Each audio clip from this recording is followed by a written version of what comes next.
This is the AI Executive Brief, and I'm Stephen Forte, the citizen hacker. Today, we'll talk about an AI model so capable its creators refuse to release it, what it has already found, why it means your security posture is almost certainly built for a world that no longer exists, and 5 specific moves to make before this month is out. Act 1, the model they won't release. This is not a story about what AI might do someday. It is a story about what it has already done. This morning, Anthropic announced Project Glasswing, a coalition of 50-plus organizations given access to a frontier AI model called Claude Mythos Preview. The reason for the coalition is in the announcement itself. Anthropic built something so capable at finding and exploiting security vulnerabilities that they cannot release it to the public. Here is what Mythos has already done in controlled testing before any general release. It found thousands of high-severity vulnerabilities in every major operating system and every major web browser. Not a handful, thousands.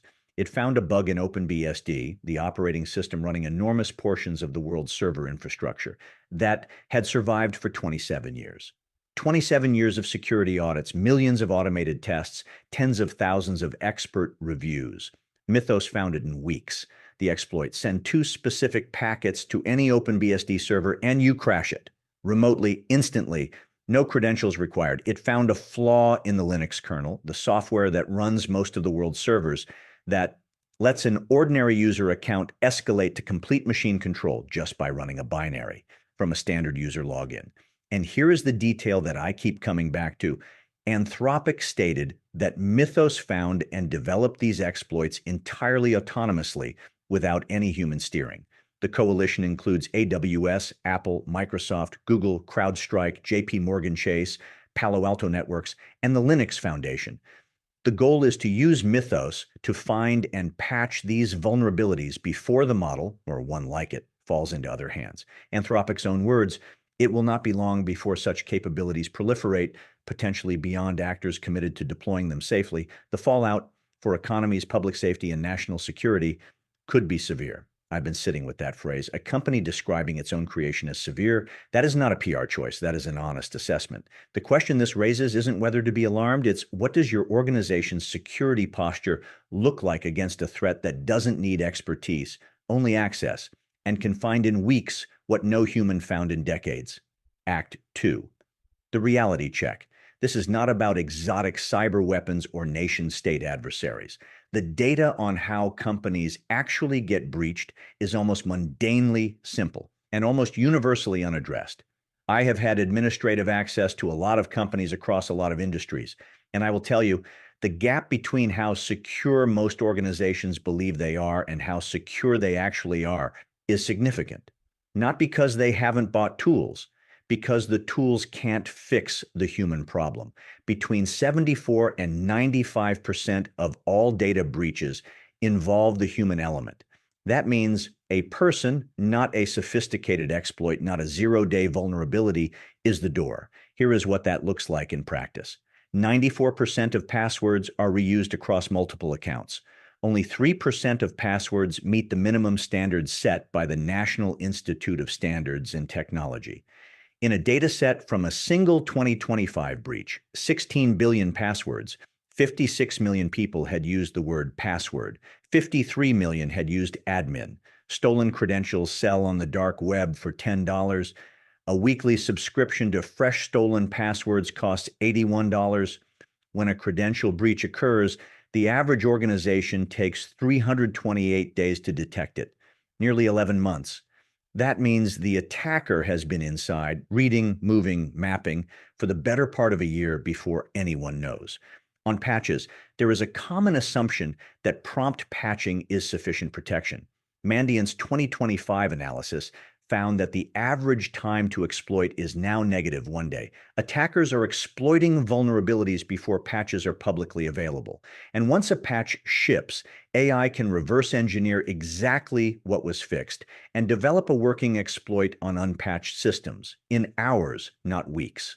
Your team needs 55 days to patch half of your critical systems. Attackers need 0. And then there is the insider threat, which has industrialized in a way most executives are not tracking.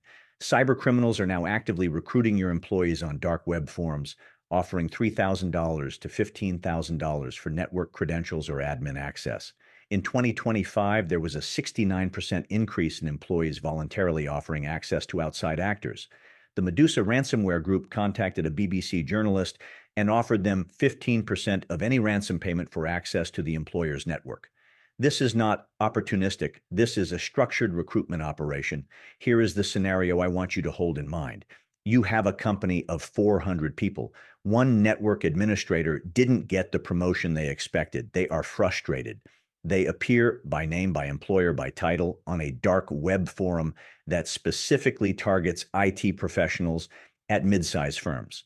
Someone offers them $8,000 for the keys to your VPN. They accept. You won't know for 11 months. The Ponemon Institute puts the average annual cost of insider risk at $19.5 million per organization per year. Act 3, the citizen hacker. What is coming is not a more sophisticated version of the hackers you've been imagining. It is a fundamentally different category of threat actor. The citizen programmer exists because of vibe coding, no-code tools, and AI assistance. A marketing manager can build a CRM integration. An operations director can build a data pipeline. We call this democratization. The same technology creates its mirror image. The citizen hacker. In 2025, a UK-based threat actor with no coding ability used Claude to build ransomware kits, SHA-20 encryption, anti-detection techniques, shadow copy deletion to eliminate recovery options, modular malware architecture, and sold them commercially on dark web forums. This person could not write a single line of code without AI. They built what a professional malware team would have charged months to develop. A group called FunkSec, described by security researchers at Checkpoint as having apparently limited technical proficiency, briefly became the most prolific ransomware actor in the world in 2024.